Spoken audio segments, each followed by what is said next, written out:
കേരളത്തിലെ ഏറ്റവും മികച്ച ഇഗ്നോ കോച്ചിംഗ് പ്ലാറ്റ്ഫോമായ ലേൺവൈസ് അവതരിപ്പിക്കുന്ന IGNOU focus 5.0. Learnwise academic research ടീമിന്റെ നേതൃത്വത്തിൽ IGNOU previous year question paper ultimate analysis 5.0യിലൂടെ ഇഗ്നോ ഡിഗ്രി PG പ്രോഗ്രാമുകളുടെ previous year question paper machine learning algorithms ഉപയോഗപ്പെടുത്തി വളരെ കോംപ്രിഹെൻസീവായ രീതിയിൽ അനലൈസ് ചെയ്ത് നിങ്ങളുടെ മുന്നിലേക്ക് എത്തിക്കുന്നു. ഇഗ്നോ ഫോക്കസിന്റെ ഭാഗമായിട്ടുള്ള മുൻകാല ചോദ്യ പേപ്പറുകളുടെ ഡീറ്റെയിൽഡ് അനാലിസിസും പ്രിഡിക്റ്റീവ് ക്വസ്റ്റ്യൻ പേപ്പേഴ്സിന്റെ മോഡൽ ആൻസേഴ്സും അടങ്ങിയ PDF ഫയലുകൾ ലേൺവൈസിന്റെ ആപ്പിൽ അതാത് കോഴ്സുകളിൽ ലഭ്യമാണ്. ലേൺവൈസിന്റെ പ്രോഗ്രാമുകളെ കുറിച്ച് കൂടുതൽ അറിയാൻ വീഡിയോയുടെ ഡിസ്ക്രിപ്ഷൻ ബോക്സ് സന്ദർശിക്കുക. അവിടെ കാണുന്ന നമ്പറിൽ വാട്സ്ആപ്പ് വഴിയോ കോൾ വഴിയോ എത്രയും പെട്ടെന്ന് ബന്ധപ്പെടുക. 75 92 93 96 16 എന്നതാണ് നമ്പർ. അപ്പോൾ വരുന്ന ഇഗ്നോ എക്സാംസിന് എല്ലാ ലേണേഴ്സിനും എല്ലാവിധ ആശംസകളും നേരുന്നു. All the best. ഹായ്, ഇന്നത്തെ ഈ സെഷനിൽ നമ്മൾ നോക്കാൻ പോകുന്നത് previous year question paper analysis ആയ BCOC 137 BCom ജിയുടെ പേപ്പറാണ്. നമ്മൾ ഇന്നത്തെ ലേൺവൈസ് കണ്ടക്ട് ചെയ്യുന്ന ഇഗ്നോ ഫോക്കസ് 5.0യുടെ ഭാഗമായി നമ്മൾ ഈ കറന്റ്ലി അവൈലബിൾ ആയിട്ടുള്ള, അതായത് ജൂൺ 2025 വരെ അവൈലബിൾ ആയിട്ടുള്ള ക്വസ്റ്റ്യൻ പേപ്പറിന്റെ ബേസിസിലുള്ള ഒരു ഡീറ്റെയിൽഡ് ക്വസ്റ്റ്യൻ പേപ്പർ അനാലിസിസ് ആണ് ഈ ഒരു സെഷനിൽ നമ്മൾ നോക്കുന്നത്. അതായത് പ്രീവിയസ് ഇയർ ക്വസ്റ്റ്യൻ പേപ്പേഴ്സ് നോക്കുമ്പോൾ നമുക്കൊരു നമ്മുടെ ആ ഒരു ക്വസ്റ്റ്യൻ പേപ്പർ, അതായത് നമ്മുടെ കോർപ്പറേറ്റ് അക്കൗണ്ടിങ്ങിന്റെ ഒരു പേപ്പർ എടുക്കുമ്പോൾ അതിന്റെ ഒരു ക്വസ്റ്റ്യൻ ഫോർമാറ്റ് എങ്ങനെയാണ്, അല്ലെങ്കിൽ ഏത് ടോപ്പിക് ഏത് ബ്ലോക്കാണ് നമ്മൾ കൂടുതൽ ഫോക്കസ് ചെയ്യേണ്ടത്, അങ്ങനെയുള്ള ഒരു ഇൻ ഡീറ്റെയിൽഡ് ആയിട്ടുള്ളൊരു ഐഡിയ കിട്ടുന്ന ഒരു സെഷൻ ആയിരിക്കും ഇത്. നമ്മളൊരു ഡിസംബർ ഈ ഒരു 2025 എക്സാമിന് വേണ്ടി പ്രിപ്പയർ ചെയ്യുന്ന സമയത്ത്, അല്ലെങ്കിൽ ഈ ഒരു ലാസ്റ്റ് മിനിറ്റിൽ നിങ്ങൾക്ക് ഏതെങ്കിലും ഫോക്കസ് ചെയ്ത് കഴിഞ്ഞാൽ പെട്ടെന്ന് സ്കോർ ചെയ്യാൻ, അല്ലെങ്കിൽ കൂടുതൽ പോർഷൻസ് കവർ ചെയ്യാൻ, അല്ലെങ്കിൽ എക്സാം ഓറിയന്റഡ് ആയിട്ട് നിങ്ങൾക്ക് എന്ത് പ്രിപ്പയർ ചെയ്യണം എന്നുള്ള ഒരു ഐഡിയ ഈ ഒരു സെഷനിൽ നിന്ന് നിങ്ങൾക്ക് കിട്ടും. ഇതിനകത്ത് നമ്മൾ മെയിൻ ആയിട്ട് നോക്കുന്നത് BCOC 137 കോർപ്പറേറ്റ് അക്കൗണ്ടിങ് എന്ന് പറയുന്നത് ഒരു പ്രോബ്ലം പേപ്പർ ആണെന്ന് നമുക്ക് നല്ലവണ്ണം അറിയാം അല്ലെ. അപ്പൊ അങ്ങനെ വരുമ്പോൾ നമ്മൾ പ്രോബ്ലത്തിലാണ് കൂടുതൽ ഫോക്കസ് ചെയ്യേണ്ടത്, അല്ലെങ്കിൽ ഓരോ സിലബസിലും ഏത് തിയറി കൂടുതൽ ഫോക്കസ് ചെയ്യണം, അങ്ങനെയുള്ള ഒരു ജനറൽ ഐഡിയ എല്ലാം ഈ ഒരു സെഷനിൽ നിന്ന് നമുക്ക് കിട്ടും.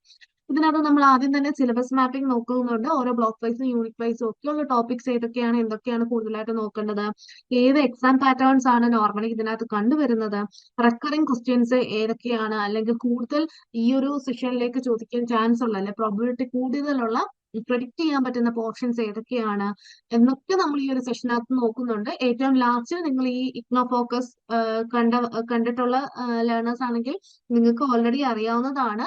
നമുക്ക് എന്താണ് ലാസ്റ്റ് ഒരു പ്രഡിക്റ്റീവ് ക്വസ്റ്റ്യൻ പേപ്പർ അല്ലെങ്കിൽ ഒരു മോക്ക് ക്വസ്റ്റ്യൻ പേപ്പർ നിങ്ങൾക്ക് പ്രൊവൈഡ് ചെയ്യുന്നുണ്ട്. അത് വെച്ചിട്ട് നമ്മളുടെ സ്റ്റഡീസ് എത്രത്തോളം ആയെന്നും എത്രത്തോളം നമ്മൾ എക്സാംസിനോട് ആണെന്നുള്ളൊരു ജനറൽ ഐഡിയ നിങ്ങൾക്ക് കിട്ടും. അതനുസരിച്ച് നിങ്ങൾക്ക് നമ്മളെ സ്വന്തമായിട്ടൊന്ന് ഇവാലുവേറ്റ് ചെയ്യാൻ പറ്റും. ദെൻ ലേൺവൈസിന്റെ സ്റ്റുഡൻസ് ആണെങ്കിൽ നിങ്ങൾക്ക് അതിന്റെ ആൻസർ കീസും ആപ്പിൽ അവൈലബിൾ ആയിരിക്കും. നിങ്ങൾ ഇങ്ങനെ നിങ്ങളുടെ സ്റ്റഡീസിനെ ഏറ്റവും ബെസ്റ്റ് ആയിട്ട് എക്സാം ഓറിയന്റഡ് ആയിട്ട് കൺവേർട്ട് ചെയ്യാൻ നോക്കുക. നമുക്ക് സ്റ്റാർട്ട് ചെയ്യാം. ആദ്യം തന്നെ നമ്മൾ സിലബസ് മാപ്പിംഗ് ആണ് നോക്കുന്നത്. സിലബസ് മാപ്പിംഗ് നോക്കുന്ന സമയത്ത് നമ്മളൊരു 10 കൂടുതലോ പ്രാവശ്യം റിപ്പീറ്റ് ചെയ്തിട്ടുള്ള പോർഷൻസിനെ നമ്മൾ ഹൈലി റിലവന്റ് ടോപ്പിക് എന്നും, ദെൻ 5 to 9 രീതിയിൽ അപ്പിയർ ചെയ്തിട്ടുള്ളതിനെ മീഡിയം റിലവന്റ് എന്ന രീതിയിലും, ബിലോ 5 ആണെങ്കിൽ അതിനെ ലോ റിലവന്റ് എന്ന രീതിയിൽ ആണ് ഒന്ന് കാറ്റഗറൈസ് ചെയ്തിരിക്കുന്നത്. നമുക്കത് ഏതൊക്കെ ബ്ലോക്ക് ആണ്, അല്ലെങ്കിൽ ഏതൊക്കെ യൂണിറ്റും ടോപ്പിക്കും ആണ് ഡീറ്റെയിൽഡ് ആയിട്ട് നോക്കാം. ഫസ്റ്റ് വൺ, അതായത് ഫസ്റ്റ് ബ്ലോക്കിലെ തന്നെ യൂണിറ്റ് 1 ജനറൽ ഇൻട്രൊഡക്ഷൻസ്, അതായത് കമ്പനി ഓവർവ്യൂ, ഫോർമേഷൻസ്, അങ്ങനെയുള്ള പോർഷൻസ് 3 പ്രാവശ്യമാണ് അപ്പിയർ ചെയ്തിട്ടുള്ളത്. അതുകൊണ്ട് തന്നെ അതിന് ലോ റിലവന്റ് എന്ന രീതിയിൽ ടോപ്പിക്ക് പറയാം. Top 1 unit 2 accounting for share capital, അതായത് ഇഷ്യൂ, ഫോർ ഫീച്ചർ റൈറ്റ്സ്, അങ്ങനത്തെ കുറച്ച് പോർഷൻസ് ഉണ്ടല്ലോ. നമുക്ക് 13 പ്രാവശ്യം അപ്പിയർ ചെയ്ത് കാണുന്നുണ്ട്. ഹൈലി റിലവന്റ് ടോപ്പിക്സ് ആയിട്ടാണ് പറയുന്നത്. Then unit 3 buyback of shares 4 പ്രാവശ്യമായിട്ട് റിപ്പീറ്റ് ചെയ്തിട്ടുള്ളത് ലോ റിലവന്റ് ആണ്.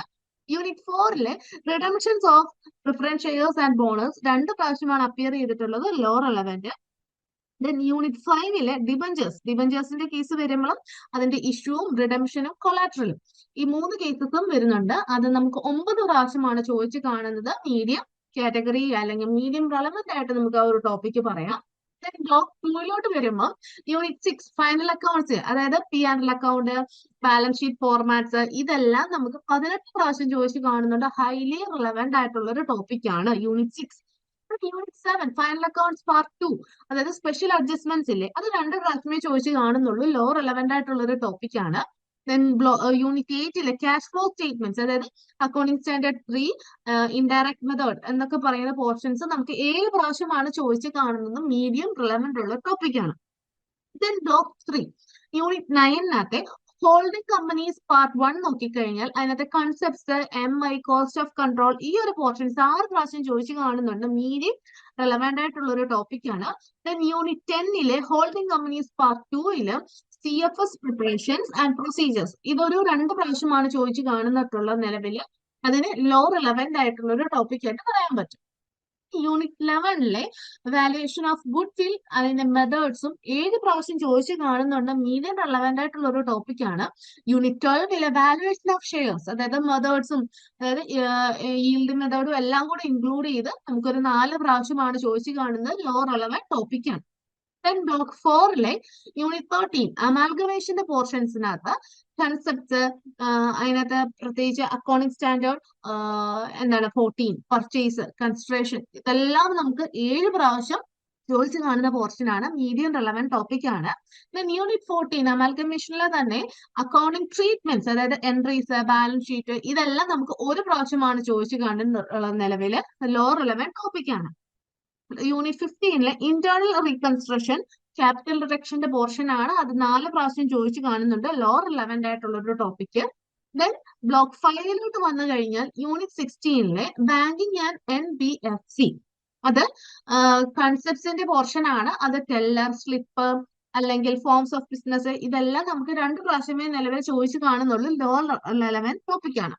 ദെൻ വരുന്നത് യൂണിറ്റ് 17 ബാങ്കിങ് കമ്പനീസിനകത്ത് ഫൈനൽ അക്കൗണ്ട്സ്, അതിന്റെ ഫോർമാറ്റ്സ്, ഐറ്റംസ്, ഇതെല്ലാം നമുക്ക് നിലവിൽ ക്വസ്റ്റ്യൻസ് ഇതുവരെ വന്ന് കാണാത്ത ഒരു പോർഷൻ ആണ്. ഈ ഒരു യൂണിറ്റ് ആണ്. ലോ റെലവെന്റ് ടോപ്പിക് ആണ്. പക്ഷെ തീരെ തള്ളിക്കളയേണ്ട. മേ ബി ഇതുപോലെ ഒരു പ്രാവശ്യം എങ്ങാനും വന്നു കഴിഞ്ഞാൽ ഒന്ന് എന്താണെന്ന് മനസ്സിലാക്കി പോകുക. പക്ഷെ അതിനുവേണ്ടി മാത്രമായിട്ട് കൂടുതൽ ടൈം സ്പെൻഡ് ചെയ്ത് നിങ്ങൾ കളയേണ്ടി വരുന്നില്ല. ദെൻ യൂണിറ്റ് 18 കൊമേഴ്ഷ്യൽ ബാങ്ക്സിന്റെ പോർഷൻ, ഫങ്ഷൻസ്, ഇൻവെസ്റ്റ്മെന്റ് നോംസ്, ഇതൊക്കെ നമുക്ക് 3 പ്രാവശ്യം ചോദിച്ചു കാണുന്നുണ്ട്. ലോ റെലവെന്റ് ടോപ്പിക് ആണ്. യൂണിറ്റ് 19 നോക്കിക്കഴിഞ്ഞാൽ നോൺ പെർഫോമൻസസ്, NPA, നമുക്ക് ഡെഫിനേഷനും ട്രീറ്റ്മെന്റും 5 പ്രാവശ്യം ചോദിച്ചു കണ്ടിട്ടുണ്ട്. അതുകൊണ്ട് തന്നെ അതിനെ മീഡിയം റെലവെന്റ് എന്ന രീതിയിൽ കാറ്റഗറൈസ് ചെയ്യാൻ പറ്റും. അപ്പം ഇങ്ങനെയാണ് നിങ്ങളുടെ ഒരു എന്താണ് ബ്ലോക്ക് വൈസ് അല്ലെങ്കിൽ യൂണിറ്റ് വൈസ് വരുന്ന മീഡിയം അല്ലെങ്കിൽ ഹൈ, ലോ എന്ന രീതിയിൽ നമുക്ക് റെലവൻസ് കാറ്റഗറൈസ് ചെയ്യാൻ പറ്റുന്നത്. ഈ ഒരു അനാലിസിസിൽ നിന്ന് നമുക്ക് ഏറ്റവും കൂടുതൽ പ്രാവശ്യം, അതായത് ഏറ്റവും കൂടുതൽ പ്രാവശ്യം അപ്പിയർ ചെയ്തിരിക്കുന്ന portions, top 3 high yield topics ഏതൊക്കെയെന്ന് ചോദിച്ചു കഴിഞ്ഞാൽ, first one final accounts. Final അക്കൗണ്ട്സിന്റെ യൂണിറ്റ് 6 പോർഷൻ ആണ്. 18 പ്രാവശ്യം ചോദിച്ചു കാണുന്നുണ്ട്. അതിനകത്ത് എല്ലാ പ്രാവശ്യവും ക്വസ്റ്റ്യൻസ് തുടർച്ചയായിട്ട് വരുന്ന ഒരു പോർഷൻ ആണ്. ആ ഒരു യൂണിറ്റ് 6 മസ്റ്റ് ആയിട്ട് കവർ ചെയ്യുക. പ്രത്യേകിച്ച് അതിനകത്ത് ബാലൻസ് ഷീറ്റ്, P&L, അതിന്റെയൊക്കെ ഫോർമാറ്റ്സ്, ഷെഡ്യൂൾസ്, ഇതെല്ലാം തന്നെ നല്ല വ്യക്തമായിട്ട് പഠിച്ച് പ്രിപ്പയർ ചെയ്ത് തന്നെ നിൽക്കുക. അത് ടോപ്പ് 3 നമുക്ക് വരുന്ന ടോപ്പിക് ആണ്. ദെൻ ടോപ്പ് 3 വരുന്ന ടോപ്പിക് ആണ് accounting for share capital. Unit 2 portion 13 പ്രാവശ്യം ചോദിച്ചിട്ടുണ്ട്. അതിനകത്ത് issue, over subscription, forfeiture, re issue, ഇതെല്ലാം നമുക്ക് വന്ന് കാണുന്ന പോർഷൻസ് ആണ്. ദെൻ വരുന്നത് ഡിബഞ്ചേഴ്സ്. ഡിബഞ്ചേഴ്സ് വരുമ്പോൾ അതിനകത്ത് യൂണിറ്റ് 5 ഡിബഞ്ചേഴ്സ് വരുന്നത്. 9 പ്രാവശ്യം ചോദിച്ചിട്ടുണ്ട്. ഇഷ്യൂ ഓഫ് കൊളാട്രലും കാര്യങ്ങളും ഒക്കെ, റിഡംഷനും ജേർണൽ എൻട്രി എല്ലാം നമുക്ക് ചോദിച്ച് കാണുന്ന പോർഷൻസ് ആണ്. ഈ ഒരു 3 ടോപ്പിക്സ് ആണ് നമ്മളുടെ ടോപ്പ് 3 ടോപ്പിക്സ് എന്ന് പറയാൻ പറ്റുന്നത്. Final accounts part 1 unit 6, then unit 2 accounting for share capital, unit 5 debentures. ഇത് ഇത്രയും നമ്മൾ മസ്റ്റ് ആയിട്ട് കവർ ചെയ്യണം. ഇച്ചിരി ടൈം എടുത്ത് തന്നെ കവർ ചെയ്യേണ്ട പോർഷൻസ് ആയിട്ട് പറയാൻ പറ്റും. ദെൻ നമ്മളുടെ എക്സാം പാറ്റേൺസ് നോക്കാം. നോർമലി നിങ്ങൾക്ക് അറിയാം എക്സാം പാറ്റേൺസ് അല്ലെങ്കിൽ ഇഗ്നോർഡ് എക്സാംസ് എന്ന് പറയുന്നത് തിയറി ക്വസ്റ്റ്യൻസും ഷോർട്ട് നോട്ട് ക്വസ്റ്റ്യൻസും കമ്പ്യൂട്ടേഷൻ പ്രോബ്ലംസും എല്ലാം ചോദിക്കാറുണ്ട്. ഒരു ടോപ്പ് ഫോർമാറ്റ്സ് ഏതൊക്കെയാ വരുന്നതെന്ന് ചോദിച്ചു കഴിഞ്ഞാൽ, ഫസ്റ്റ് ടൈപ്പ് തന്നെ നമുക്ക് പറയാൻ പറ്റുന്നത് എസ്ഐ ടൈപ്പ് ക്വസ്റ്റ്യൻസ് അല്ലെങ്കിൽ തിയറി ക്വസ്റ്റ്യൻസ് എന്ന് പറയുന്നത് സാധാരണ 20 മാർക്സ് അല്ലെങ്കിൽ 10 മാർക്സിന്റെ 2 ക്വസ്റ്റ്യൻ എന്ന രീതിയിലാണ് ചോദിക്കുന്നത്. അതിനൊരു 300 to 400 വേർഡ്സിന് നമ്മൾ ആൻസേഴ്സ് എഴുതേണ്ടി വരും. കുറച്ച് പോയിന്റ്സും കാര്യങ്ങൾ, ഹെഡിങ്സ് ഒക്കെ കൊടുത്ത് അണ്ടർലൈൻ ചെയ്ത് ഒരു ബ്രീഫായിട്ടൊക്കെ കറക്റ്റ് ആയിട്ട് അതിനെ എക്സ്പ്ലെയിൻ ചെയ്യുന്ന രീതിയിൽ ആൻസേഴ്സ് പ്രസന്റ് ചെയ്യേണ്ടി വരും. ടൈപ്പ് ചോദിക്കുന്ന ജേർണൽ അല്ലെങ്കിൽ അക്കൗണ്ട്സ് പ്രിപ്പറേഷൻ ക്വസ്റ്റ്യൻസ് ആണ്. അതിന് സാധാരണ നമ്മൾ എന്താണ് ഫോർമാറ്റ്സ് കൊടുക്കണം. അക്കൗണ്ടിങ് ഏതെങ്കിലും കേസസ് ചോദിച്ചിട്ടുണ്ടെങ്കിൽ അതിന്റെ കറക്റ്റ് ഫോർമാറ്റ്സ്, അതിന്റെ കറക്റ്റ് എൻട്രീസ്, ബാലൻസ് ചെയ്യുക, ഇതെല്ലാം നമുക്ക് അതിനകത്ത് വരുന്നത്. ക്യാഷ് ഫ്ലോ ആണെങ്കിൽ അക്കൗണ്ടിങ് സ്റ്റാൻഡേർഡ് 3, അങ്ങനെയൊക്കെയുള്ള രീതിയിൽ കുറച്ച് ക്വസ്റ്റ്യൻസ് ആണ് ഈ ഒരു ടൈപ്പ് ക്വസ്റ്റ്യൻസിൽ വരിക. അതിനകത്ത് ടിപ്പിക്കലി 20 മാർക്സ് എന്ന രീതിയിലാണ് ക്വസ്റ്റ്യൻസ് വരാറുള്ളത്.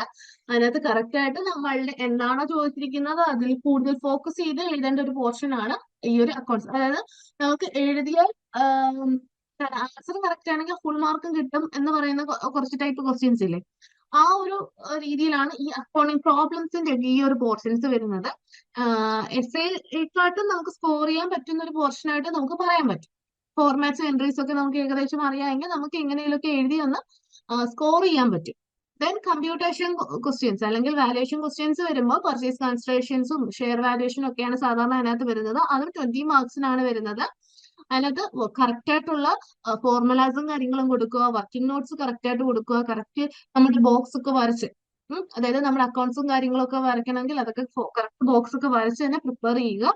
ഇങ്ങനെയാണ് അതിന്റെ ഒരു കമ്പ്യൂട്ടേഷൻസും കാര്യങ്ങളും വരുന്ന ക്വസ്റ്റ്യൻസിന് ആൻസർ ചെയ്യേണ്ടത്. ദെൻ ഷോർട്ട് നോട്ട്സ് ആണ് വരുന്നത്. ഷോർട്ട് നോട്ട്സ് എന്ന് പറയുന്നത് സാധാരണ നമുക്കറിയാം ആൻസർ എനി 2 അല്ല ആൻസർ എനി 3 എന്ന രീതിയിലൊക്കെ നമ്മളോട് ചോദിക്കുന്നതാണ്. അതിനകത്ത് ജസ്റ്റ് ആ ഒരു എന്താണോ എന്ത് ടേമിനെ കുറിച്ചാണ് ചോദിച്ചിരിക്കുന്നത് അതിനെ ഒന്ന് ഡിഫൈൻ ചെയ്ത് അതിനെക്കുറിച്ച് ഒരു ചെറിയൊരു ബ്രീഫായിട്ടുള്ള എക്സ്പ്ലനേഷൻ ഒക്കെ കൊടുത്ത് മാർക്കിനെ ഡിപ്പെൻഡ് ചെയ്ത് നമ്മൾ എക്സ്പ്ലെയിൻ ചെയ്യുക. ഇത് വാരി വലിച്ച് വലിയ എസ്സേസ് അല്ല, അതൊരു ഷോർട്ട് എസ്സേ രീതിയിലാണ് വരുന്നത്. സാധാരണ ചോദിക്കുന്ന questions NBA treatments, pooling of interest purchase, commercial bank functions, ഇതൊക്കെയാണ് സാധാരണ ചോദിച്ചു കാണും. 150 to 200 വേർഡ്സിന് നമ്മൾ ആൻസേഴ്സ് കൊടുക്കണം. അത് നോർമലി 10 മാർക്കിന്റെ വെച്ച് 2 ക്വസ്റ്റ്യൻസ് അല്ലെങ്കിൽ എന്താണ് 5 മാർക്കിന്റെ വെച്ച് 4 ക്വസ്റ്റ്യൻസ് എന്ന രീതിയിലൊക്കെയാണ് ചോദിക്കുന്നത്. പ്രത്യേകിച്ച് കൂടുതലും നമ്മുടെ അക്കൗണ്ടിങ് പേപ്പറിൽ ചോദിക്കുന്നത് 10 മാർക്കിന്റെ 2 ക്വസ്റ്റ്യൻസ് എന്ന രീതിയിലായിരിക്കും ചോദിക്കുന്നത്. അത് നല്ല രീതിയിൽ പ്രിപ്പയർ ചെയ്ത് അത് കറക്റ്റ് ആയിട്ട് പ്രസന്റ് ചെയ്യുന്ന രീതിയിൽ ഒന്ന് പ്രാക്ടീസ് ചെയ്ത് പോവുക.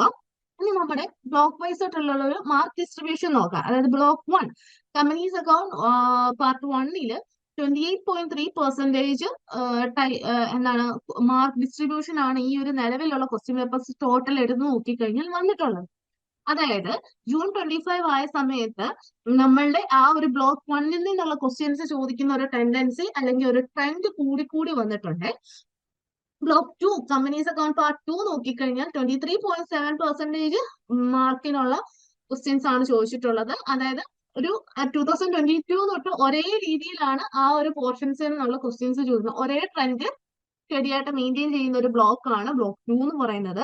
Then block 3 holding and valuation നോക്കിക്കഴിഞ്ഞാൽ 22.9% ആണ്. ഒരു മോഡറേറ്റ് രീതിയിലുള്ള, അതായത് അധികം കൂടുതലും ചോദിക്കുന്നില്ല കുറവും ചോദിക്കുന്നില്ല എന്ന രീതിയിലാണ് ബ്ലോക്ക് 3യിൽ നിന്നുള്ള പോർഷൻസ് ചോദിക്കുന്നത്. Then block 4 amalgamation and reconstruction നോക്കിക്കഴിഞ്ഞാൽ 12.3%. അതായത് സ്ഥിരമായിട്ട് എന്താണ് ലോവർ റെലവെന്റ് എന്ന രീതിയിലുള്ള ടോപ്പിക്സ് ഒക്കെയാണ് അതിനകത്ത് വരുന്നത്. അതായത് സ്ഥിരമായിട്ട് അതിനകത്ത് ഒരേ ലെവൽ ആണ് ചോദിക്കുന്നത്. അല്ലാതെ കൂടുതൽ ചോദ്യങ്ങൾ കയറ്റി ചോദിക്കുന്ന ഒരു സെക്ഷൻ അതിനകത്തൊന്നും വരുന്നില്ല. ദെൻ ബ്ലോക്ക് 5 ബാങ്കിങ് അല്ലെങ്കിൽ NBAയുടെ പോർഷൻ നോക്കിക്കഴിഞ്ഞാൽ 10.6% ആണ് ക്വസ്റ്റ്യൻസ് മാർക്കിനുള്ള ക്വസ്റ്റ്യൻസ് ആണ് ചോദിച്ചിട്ടുള്ളത്. അതായത് ചില സമയങ്ങൾ അതിനകത്തൊന്നും ചോദിക്കും, ചില സമയങ്ങൾ അതിനകത്തൊന്നും വരത്തേയില്ല പോർഷൻസ്. ആ രീതിയിലുള്ള ടോപ്പിക്സ് ഒക്കെയാണ് ബ്ലോക്ക് 5ൽ നിന്ന് വന്നിട്ടുള്ളത്. ഇങ്ങനെയാണ് മാർക്ക് ഡിസ്ട്രിബ്യൂഷൻ ബ്ലോക്ക് വൈസ് ആയിട്ട് നോക്കിക്കഴിഞ്ഞിട്ടുള്ള നമ്മുടെ ഒരു മാർക്ക് ഡിസ്ട്രിബ്യൂഷൻ വരുന്നത്. സെയിം തന്നെ കൊടുത്തിരിക്കുന്നതേ ഉള്ളൂ. ദെൻ പാറ്റേൺ ഹൈലൈറ്റ്സ്, അതായത് ഡിസംബർ 2021 തൊട്ട് ജൂൺ 2025 വരെ നോക്കിക്കഴിഞ്ഞാൽ നമ്മുടെ ഈ ഒരു കോർപ്പറേറ്റ് അക്കൗണ്ടിങ്ങിന്റെ കേസ് വരുമ്പോഴുള്ള പാറ്റേൺ ഹൈലൈറ്റ്സ് എന്തൊക്കെയാണെന്ന് നോക്കാം. മെയിൻ ആയിട്ട് നമുക്ക് വരുന്നത് തിയറി ടൈപ്പ് അല്ലെങ്കിൽ എസ്ഐ ടൈപ്പ് ക്വസ്റ്റ്യൻസ് ആണ് കൂടുതലായിട്ട് വരുന്നത്. അക്രോസ് പേപ്പേഴ്സ് നോക്കിക്കഴിഞ്ഞാൽ അതിനകത്ത് 52% ആവറേജ് ഷെയർസും ഒക്കെയാണ് നമുക്ക് എന്താണ് ഇതിനകത്ത് പറയാൻ പറ്റുന്നത്. തിയറി ക്വസ്റ്റ്യൻസിന്റെ കേസിൽ പറയാൻ പറ്റുന്നത്. ദെൻ ജേർണൽസ് അല്ലെങ്കിൽ അക്കൗണ്ട്സ് പ്രിപ്പറേഷൻ കാര്യങ്ങളിൽ നോക്കിക്കഴിഞ്ഞാൽ 24% നമുക്ക് എന്താണ് ആ ഒരു പാറ്റേൺ ഓഫ് ക്വസ്റ്റ്യൻസ് കാണാൻ പറ്റും. അപ്പം കൂടുതലും നമുക്കറിയാം 52% ക്വസ്റ്റ്യൻസ് ഏതാണ് എസ്എ ടൈപ്പ് തന്നെയാണ് നിൽക്കുന്നത്. 24% മാത്രം ആണ് അക്കൗണ്ട്സ് ടൈപ്പ് അല്ലെങ്കിൽ ജേർണൽ ടൈപ്പ് ക്വസ്റ്റ്യൻസ് വന്നിട്ടുള്ളത്. ദെൻ വരുന്നതെന്ന് വെച്ച് കഴിഞ്ഞാൽ ബ്ലോക്ക് ലെവൽ ഷിഫ്റ്റ്സ്, അതായത് ബ്ലോക്ക് 2 ഒക്കെ നോക്കിക്കഴിഞ്ഞാൽ നമുക്ക് ഫൈനൽ അക്കൗണ്ട്സും ക്യാഷ് ഫ്ലോയുടെ കാര്യങ്ങളൊക്കെ നോക്കുമ്പോൾ ശരിയായിട്ട് നമ്മൾ നോക്കിക്കഴിഞ്ഞാൽ ഒരു 15% ചോദിച്ചുകൊണ്ടിരുന്ന കേസിൽ നിന്ന് ജൂൺ 2025 ആയപ്പോഴത്തേക്കും 30% ചോദ്യങ്ങൾ ചോദിക്കുന്ന ഒരു ടെൻഡൻസി വന്നു. അപ്പം അതിലൊക്കെ കൂടുതലായിട്ട് ഫോക്കസ് ചെയ്ത് പഠിക്കുക. അപ്പൊ നമ്മളുടെ ആ ഒരു ക്വസ്റ്റ്യൻ പാറ്റേണിൽ വരുന്ന ഒരു മാറ്റങ്ങളും കൂടുതൽ എസ്സേ ടൈപ്പ് ക്വസ്റ്റ്യൻ ചോദിക്കുന്നു അതും, പിന്നെ അതേപോലെ തന്നെ നമ്മുടെ ചില പോർഷൻസിൽ നിന്ന് കൂടുതലായിട്ട് ചോദിക്കുന്ന ഒരു ടെൻഡൻസി, പ്രത്യേകിച്ച് ബ്ലോക്ക് 2ന്റെ പോർഷനകത്തും ഒക്കെ ഉള്ളത് നമ്മൾ കൺസിഡർ ചെയ്ത് തന്നെ പോർഷൻസ് കവർ ചെയ്യാൻ നോക്കുക കേട്ടോ. ദെൻ നമ്മുടെ ടൈം സ്പ്ലിറ്റ് ചെയ്യുന്ന രീതിയെ കുറിച്ചൊന്ന് പറയാം. അതായത് നിങ്ങൾക്ക് ഏറ്റവും ബെസ്റ്റ് ആയിട്ട് നമുക്ക് 3 മണിക്കൂറാണ് ക്വസ്റ്റ്യൻസ് വരുന്നതെന്ന് അറിയാം. അപ്പൊ നമ്മൾ അതെങ്ങനെ നല്ല എഫക്റ്റീവായിട്ട് സ്പ്ലിറ്റ് ചെയ്യണമെന്ന് നോക്കാം. അപ്പം നോർമലി നമുക്ക് ഒരു ആദ്യം കിട്ടുന്ന ഒരു 5 to 10 മിനിറ്റ്സിന് നമുക്കൊരു ഒരു റിവ്യൂ അല്ലെങ്കിൽ മൊത്തത്തിൽ ക്വസ്റ്റ്യൻസ് ഒക്കെ ഒന്ന് വായിച്ചു നോക്കാൻ വേണ്ടി എടുക്കുക. അതേപോലെ തന്നെ ലാസ്റ്റിൽ ഒരു 5 to 10 മിനിറ്റ്സ് നമ്മൾ എന്ത് ചെയ്യണം, നമ്മുടെ ഈ ഒരു ക്വസ്റ്റ്യൻസ് എഴുതിയേക്കുന്നതൊക്കെ കറക്റ്റ് ആണോ, ക്വസ്റ്റ്യൻ നമ്പേഴ്സ് കറക്റ്റ് ആയിട്ട് ഇട്ടിട്ടുണ്ടോ, ഏതെങ്കിലും മിസ്സായി പോയിട്ടുണ്ടോ എന്ന് നമുക്കൊന്ന് റീചെക്ക് ചെയ്യാനും കൊടുക്കും. അതായത് ഫസ്റ്റ് 10 മിനിറ്റ്സ് നമുക്കൊരു നല്ല രീതിയിലുള്ള ഒരു പ്ലാനിങ്ങിനും ലാസ്റ്റ് 5 to 10 മിനിറ്റ്സ് അതൊന്ന് റീചെക്ക് ചെയ്യാനുള്ള ഒരു ടൈം കൊടുക്കുക. ബാക്കിയുള്ളൊരു ടൈമാണ് നമുക്ക് റിമൈനിങ് 160 to 165 മിനിറ്റ്സ് ആണ് നമുക്ക് ക്വസ്റ്റ്യൻസ് എഴുതാനുള്ളത്, അല്ലെങ്കിൽ ആൻസേഴ്സ് പ്രിപ്പയർ ചെയ്യാനും എഴുതാനും ഉള്ളത്. അതിൽ നമുക്ക് തിയറി അല്ലെങ്കിൽ എസ്സേ ടൈപ്പ് ക്വസ്റ്റ്യൻസ് സാധാരണ 52% ഉണ്ടെന്ന് പറഞ്ഞില്ലേ, ഒരു പേപ്പറിൽ 52% ക്വസ്റ്റ്യൻസ് എസ്സേ ടൈപ്പ് ക്വസ്റ്റ്യൻസ് ആണ് ചോദിക്കാൻ ചാൻസ്. അതിലൊരു 85 to 90 മിനിറ്റ്സ് നമ്മൾ ആ ഒരു തിയറി ക്വസ്റ്റ്യൻസ് എഴുതാൻ അല്ലെങ്കിൽ എസ്സേ ക്വസ്റ്റ്യൻസ് എഴുതാൻ വേണ്ടി തന്നെ മാറ്റി വെക്കുക. സാധാരണ നമുക്കൊരു 3 essays ഒക്കെയാണ് ചോദിക്കുന്നത്. അപ്പം ഓരോന്നിനും 28 അല്ലെങ്കിൽ 30 മിനിറ്റ് വെച്ചിട്ട് ഓരോ ക്വസ്റ്റ്യൻസിനും എടുക്കുന്ന 1/2 മണിക്കൂർ വെച്ച് ഓരോ എസ്സേസും പ്രിപ്പയർ ചെയ്യുന്ന രീതിയിൽ വേണം നമ്മൾ ടൈം ഒന്ന് അറേഞ്ച് ചെയ്യാൻ. ജേർണൽ അല്ലെങ്കിൽ അക്കൗണ്ട്സ് പ്രിപ്പയർ വരുന്ന സമയത്ത് 24% ആണ് വരുന്നത് മുമ്പേ പറഞ്ഞു. അപ്പൊ അത് 38 തൊട്ട് 40 മിനിറ്റ്സ് വരെ നമ്മൾ എന്ത് ചെയ്യുക, ഈ ജേർണൽ അല്ലെങ്കിൽ അക്കൗണ്ട്സ് പ്രിപ്പയറിന് വേണ്ടി എടുക്കുക, അല്ലെങ്കിൽ വൺ ഫുൾ പ്രോബ്ലം ചെയ്യുക എന്ന രീതിയിലൊക്കെയാണ് സാധാരണ ഈ ഒരു പോർഷൻസ് വരുന്നത്. അപ്പൊ 24% ആണ് ആ ഒരു ടൈപ്പ് ക്വസ്റ്റ്യൻസ് വരുന്നത്. അതനുസരിച്ച് നമ്മൾ എന്ത് ചെയ്തു, ടൈം അലോക്കേറ്റ് ചെയ്ത് കൊടുത്തു. ഇനി വരുന്ന ഒരു ടൈപ്പ് എന്ന് പറഞ്ഞാൽ കമ്പ്യൂട്ടേഷൻ അല്ലെങ്കിൽ വാല്യുവേഷൻ ക്വസ്റ്റ്യൻസ് ആണ് അല്ലെ, പ്രോബ്ലം ക്വസ്റ്റ്യൻസ് വരുന്നത്. അതൊരു 60%ഓളം ക്വസ്റ്റ്യൻസ് ആയിരിക്കും പ്രോബ്ലം ക്വസ്റ്റ്യൻസ് വരുന്നത്, കമ്പ്യൂട്ടേഷൻ ക്വസ്റ്റ്യൻസ് വരുന്നത്. അതിന് 25 to 28 മിനിറ്റ്സ് അങ്ങനത്തെ ക്വസ്റ്റ്യൻസ് ആൻസർ ചെയ്യാൻ വേണ്ടി അല്ലെങ്കിൽ പ്രോബ്ലംസ് ചെയ്യാൻ വേണ്ടി മാറ്റി വെക്കുക. അറൌണ്ട് ഒരു 30 മിനിറ്റ്സോളം വരുന്നുണ്ട്.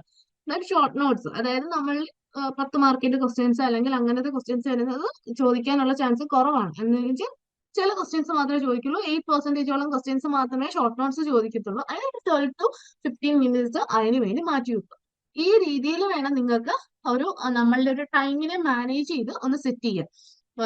എസ്സേ ക്വസ്റ്റ്യൻസ്, ജേർണൽ അല്ലെങ്കിൽ accounts questions, computation questions, short notes, ഈ രീതിയിൽ സ്പ്ലിറ്റ് ചെയ്ത് തന്നെ നിങ്ങൾ പ്രിപ്പയർ ചെയ്യുക കേട്ടോ. ദെൻ നമുക്കൊരു ടോപ്പ് 10 റെക്കറിംഗ് ക്വസ്റ്റ്യൻസ്, അതായത് നമുക്ക് തുടർച്ചയായിട്ട് റിപ്പീറ്റ് ചെയ്ത് വരുന്നതിലെ ടോപ്പ് 10 പോർഷൻസ് ഏതൊക്കെയാണ്, ടോപ്പ് 10 ടോപ്പിക്സ് ഏതൊക്കെയാണെന്ന് നോക്കാം. അതിന്റെ ഓരോന്നും ബ്ലോക്കും കാര്യങ്ങളും എല്ലാം നമുക്ക് നോക്കാം. ഫസ്റ്റ് ക്വസ്റ്റ്യൻ എന്ന് പറയുന്നത് ക്യാഷ് ഫ്ലോ സ്റ്റേറ്റ്മെന്റ് ആണ്. ഇൻഡയറക്ട് മെത്തേഡ് അക്കൗണ്ടിംഗ് സ്റ്റാൻഡേർഡ് 3 പ്രകാരം 6 പ്രാവശ്യം അപ്പിയർ ചെയ്തിട്ടുണ്ട്. സെക്കൻഡ് വരുന്നത് ഹോൾഡിംഗ് കമ്പനിയിലെ cost of control, minority interest, പിന്നെ പ്രീ അല്ലെങ്കിൽ പോസ്റ്റ് അക്വിസിഷൻ, അത് 6 പ്രാവശ്യം അപ്പിയർ ചെയ്തിട്ടുള്ള ഒരു പോർഷൻ ആണ്. ദെൻ അമാൽഗമേഷനിലെ അക്കൗണ്ടിംഗ് സ്റ്റാൻഡേർഡ് 14 പ്രകാരം പർച്ചേസ് കൺസിഡറേഷൻ അല്ലെങ്കിൽ അതിന്റെ മെത്തേഡ്സ്, അത് 5 പ്രാവശ്യം റിപ്പീറ്റ് ചെയ്ത് കാണുന്നുണ്ട്. Then fourth one buyback of ഷെയർസിലെ conditions or motives and journal entries, അത് 4 പ്രാവശ്യം അപ്പിയർ ചെയ്തിട്ടുണ്ട്. Then fifth one final accounts schedule 3 P&L and balance sheet format preparation, അത് 4 പ്രാവശ്യം അപ്പിയർ ചെയ്തിട്ടുണ്ട്. ദെൻ സിക്സ്ത് വരുന്നത് issue, allotment, forfeiture reissue of shares, അത് journal and balance ഷീറ്റും prepare ചെയ്യുന്ന വരും, അത് 4 പ്രാവശ്യം അപ്പിയർ ചെയ്തിട്ടുണ്ട്.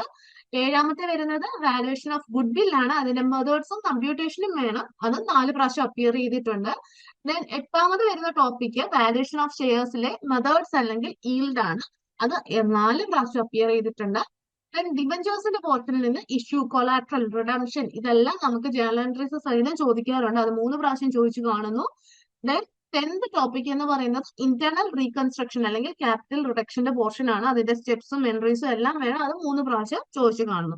ഇങ്ങനെ നമുക്ക് ഒരു 10 ടോപ്പ് 10 ടോപ്പിക്സ് എന്ന് പറയുന്നത് ഈ ഒരു പറഞ്ഞിരിക്കുന്ന ടോപ്പിക്സ് ആണ്, 10 പോർഷൻ. ഇനി അത് ഏതൊക്കെ യൂണിറ്റിലെയാണ് അല്ലെങ്കിൽ അതിന് വരുന്ന ആവറേജ് മാർക്സും കൂടെ നോക്കാം. നമ്മളിപ്പോ നിലവിൽ ഏതൊക്കെ എത്ര പ്രാവശ്യം പറഞ്ഞു അപ്പൊ അതനുസരിച്ച് അത് ഏത് ബ്ലോക്കിൽ നിന്നാണെന്നും കൂടി നിങ്ങൾക്ക് പറഞ്ഞു തരാം. അതാകുമ്പോൾ നിങ്ങൾക്ക് പെട്ടെന്നൊന്നും ആ ഒരു പോർഷൻ എടുത്ത് പഠിക്കാൻ പറ്റില്ല. അപ്പം ഫസ്റ്റ് ടോപ്പിക് പറഞ്ഞത് cash flow statement indirect method ആണ്, അക്കൗണ്ടിംഗ് സ്റ്റാൻഡേർഡ് 3 പ്രകാരമുള്ളത്. അത് ബ്ലോക്ക് 2ലെ യൂണിറ്റ് 8ലെ പോർഷൻ ആണ്.